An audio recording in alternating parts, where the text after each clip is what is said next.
How did I miss this one? Hello and welcome back. My name is Sean, and today we're diving into the Spellmonger's Honeymoon, book 2.5 of the Spellmonger.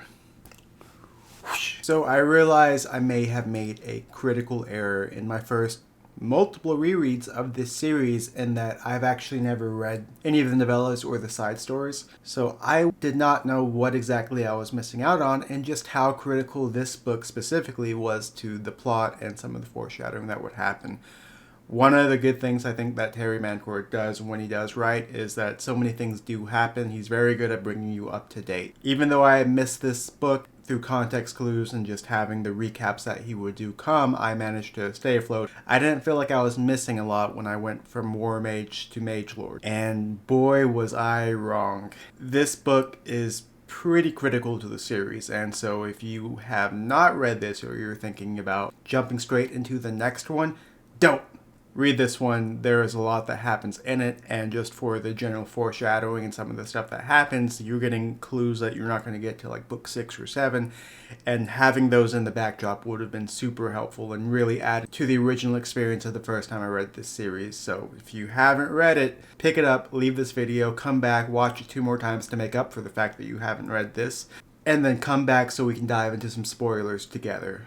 It's me, editing from the future. I forgot to actually say a non-spoiler why you should even pick up this book. I just said go read it. So just as a quick elevator pitch, this book really focuses in on the relationship between Min and Alia.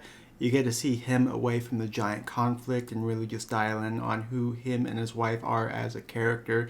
And you get a nice little reprieve from the war and just some good character focus. It's a novella, so it's a bit shorter. If you get it on audiobook, it's about 5 hours long. And just if you have been a fan of the writing of the series up to now, or you were more curious about the characters and just wanted to see them in a different sense that's not a war-torn, goblin-infested battleground, then this was a fun, quick read to get through, and I highly recommend it.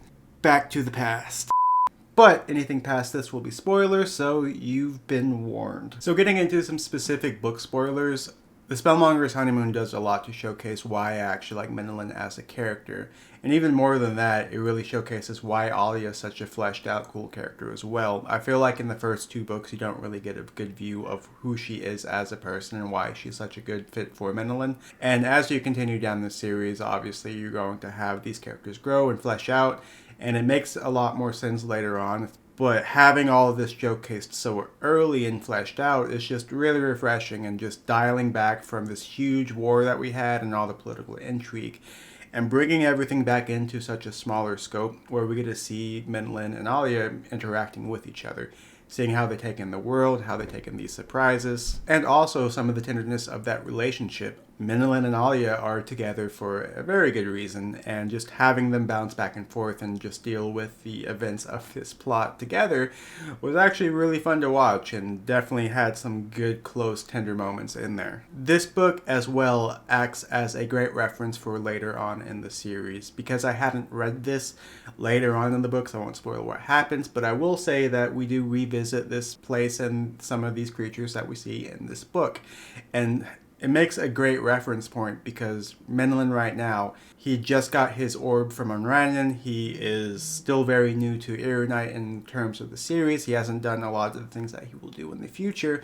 So having him having to struggle against fighting trolls, dealing with some of the Enshadowed, some of just the foes where he gets ambushed by a bunch of pirates. Seeing how he has to not use power and just sheer magical might to deal with these obstacles, instead relying on his quick wit, personality, and just general cunning in order to get past each one of these, it was very interesting to see. And I definitely feel like I missed out by not reading this when the first time that I had gone through this series, because it would have just made some of these payoffs so much more satisfying.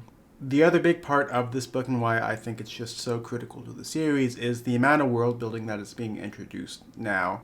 I kind of go back and forth, or I went back and forth in the first 2 books, just wondering how much of this was actually planned out. The things that are being laid out in this book this early is just showing that this whole thing was very meticulously planned. And if it wasn't, then it was done so skillfully that I believe that was very meticulously planned. Having Athalia start to give some of the context of the Alcalan, there are some hidden dialogue hints that I'll talk in the series spoiler part of this that really just showcase what stuff was being planned later on down in the series. It was just all like wrapped up and put into this book so early in the series. Some of these things aren't going to actually pay off for like 5 or 6 books, so seeing it done and planted so early would have been a great thing to have context for. And some of these hints are really cool. We talk about some of the mechanics of the Alcalan, how their political is just not this one big force, and how, like any sentient race, they're probably going to have some conflict and strife. And also that big reveal that up until now everyone talks about the Magocracy and how that was just the peak of humanity. But in all reality, there was something that happened before, something called Perwin. And in these little snitches of conversation, we realized that we had a much longer history with the Alcalan than we thought, and that there are some definite, what kind of happened, why do certain people feel culpable, so we know there's a secret hidden history going between these two races, and that humanity was a lot farther along than when we actually expected. I also like how we're finally getting some hints of the wider conflict as a whole. Something I've been harping on from books 1 and 2 in my earlier reviews is that this becomes a very expansive conflict with a lot of political intrigue in there. So in this book, we get to meet the Enshadowed. We get to hear about some of the divisive factions that are inside the Alcalan and how there are definitely tensions between them and some that believe that we shouldn't have any interaction with the Humani. Hearing those hints about how, yes, Sharul is an abomination and that's something very much to worry about, as not the biggest thing you need to be worried about. And there is a high likelihood that the Enshadowed and Sharul are in cahoots together and working together, which is terrifying. Up until this point, we've just heard about how powerful the Alcalan are, how much better they are at magic and more sophisticated. The existential crisis of the giant shamanic goblin skull, one of the biggest things was the reason that they're even able to face off against it is that lack of sophistication and the fact that the Gurvani are just not at the same level as the humans. So hearing that they have a powerful ally potentially in the corner is terrifying for the series. But all in all, just from Minalin trying to outwit the trolls to having a very pregnant Alia just interacting with her new wizard husband and just all the headaches that come along with it and how she just takes it in stride and Grace cracking jokes and just that relationship in between it. I thought that this book was very well done and, honestly disappointed that I didn't read it on the first pass through. All in all, I really enjoyed it. No complaints. I mean, it's novella, so it's a much quicker read than some of the other books in the series, but especially coming off of Warmage, really just dialing everything in and focusing on some of the characters and their relationships and giving little hints to what's going to expand out. Just absolutely well done. Diving into some series spoilers. Having Perwin referenced now, going into the giant headache that the Humani gods are going to be, the talks from the last Shin about just little hints about how the Alcalan absolutely betrayed humanity, and some of the more subtle things, like when they're speaking to the Gurvani, or the little references to the Gurvani about how, they're doing what they were made to do, which is being a servitor race, and seeing how that there are little hints that, maybe the Humani would have been the similar type of fate if it wasn't for those darn Humani gods coming in and ruining everything. But just getting into some of the factions and just some of the problems that will happen later on with the Humani gods, it was just very cool to see everything laid out this early on. Also, I really enjoyed those little subtle hints about the loving of snow and snowflakes. Or having that reference this early on visually was just super cool to see. It's one of the reasons why I always enjoy rereading this series, is because you have so many little tiny motifs and ideas and visual elements that are planted early on that you don't quite catch on your first read through. I mean, book 1 they were mentioning Korbal. This book they were referencing the snowflakes, Perwin, and just having these little tiny details that make it well for you to dig into and just find new things to enjoy each time. And I mentioned it earlier, but I like how this book acts as a reference point for later on. I just had that experience of them coming back and then just wiping the floor with the trolls and the Enshadowed and just kind of showing how very easy it is for them to just now be on the same even footing as the Alkaline, and if not surpassing them in certain ways, especially with war magic, having him have to really struggle and think outside of the box in order to even beat some trolls, much less the having to have Alia come in and rescue him by stabbing the Alkaline after some like quick little thinking. It was just super cool to see. This early in the series, they are very much not on the same footing with knowledge, with skills, with what they can actually do with Erionite. So later on, when we finally do revisit this place and seeing some of these battles, you now have this firmly in your head of like, hey, we really struggled to get through this now. And then you just have Minalin swing in with a giant power-up and just wipe through everyone. Super easy, barely an inconvenience. Wow, wow, wow. Wow. But like I mentioned, I am a fan of this series, so I think that if you were still on the fence or you think it's okay, definitely read one more, read the next book, because that's when all the factions come into play. This book was a novella.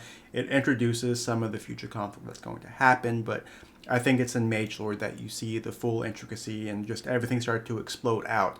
And then from there you just have like plot thread, plot thread, plot thread, plot thread, and you're just constantly wondering when things are going to come up. And one thing that is satisfying is that so far everything's been pretty well tied up. We have a few mysteries later on in the series, but I've had so many payoffs from just plot promise payoff that I have full confidence that pretty much everything is going to be addressed and in a satisfying way. But this was a fun book. I loved seeing everything dial in and just focusing on those relationships, and all in all, it's a quick fun read. The amount of exposition that was crammed into it in such a graceful way was really amazing to see just from a writing standpoint.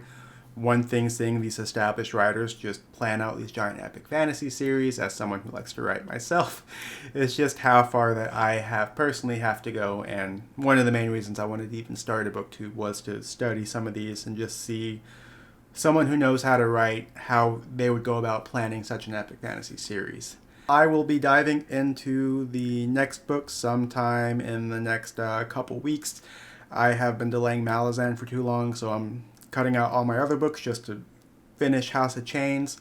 I will have it loaded up in either the next 2 or 3 reviews. I might do some small ones in the meantime while I'm reading it, but it should be out early next month or late this month. I also will be doing some more content around this universe. I'm not sure if I want to get through all of the reviews first and then dive into it, but some things like the magic systems, diving into the different gods, I want to do these in orders that would make sense of the review. So I'm not going to dive into some things that happen later that would be plot critical just yet until I know I have all these laid out. But if you want to see someone else who had made videos, there's literally one other person. So David Green, he has an up-to-date review on each one and a few other videos about the series. So if you just need your Spellmonger content, definitely check out him. But as always, thanks for stopping by and take it easy.